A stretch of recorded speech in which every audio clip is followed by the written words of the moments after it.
ఆంధ్రప్రదేశ్ ముఖ్యమంత్రి చంద్రబాబు నాయుడు తొలిసారి ముఖ్యమంత్రిగా పదవి బాధ్యతలు చేపట్టిన 30 ఏళ్ల ఘట్టాన్ని పురస్కరించుకుని డిప్యూటీ సీఎం జనసేన అధినేత పవన్ కళ్యాణ్ ఆయనకు హృదయపూర్వక అభినందనలు తెలిపారు. చంద్రబాబు ఒక అద్భుత పాలన దక్షకుడని కొనియాడిన పవన్ ఆయన విజనరీ లీడర్షిప్ వల్లే 2 తెలుగు రాష్ట్రాలు అభివృద్ధి బాటలోకి దూసుకెళ్లాయని పేర్కొన్నారు.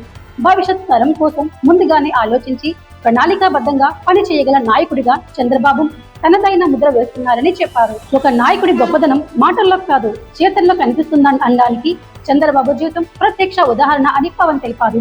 హైదరాబాద్ ను అంతర్జాతీయ స్థాయిలో గుర్తింపు పొందిన నగరంగా తీర్చిదిద్దిన కారకుడిగా చంద్రబాబు అజరామర కృషిని గుర్తు చేశారు.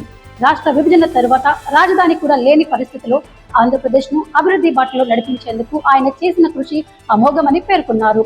ప్రజలతో కలిసి బస్సులో నుంచి పాలన కొనసాగించిన ఆయన త్యాగాన్ని పవన్ కళ్యాణ్ మరొకసారి ప్రశంసించారు.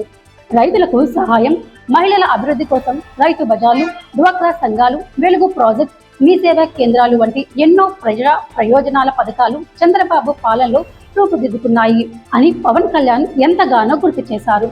గ్రామ స్థాయిలోనే ఐటీ విస్తరణ చేసి యువతకు గ్లోబల్ అవకాశం కల్పించిన ఘనత కూడా ఆయనదేనని పవన్ కళ్యాణ్ మరోసారి పేర్కొన్నారు.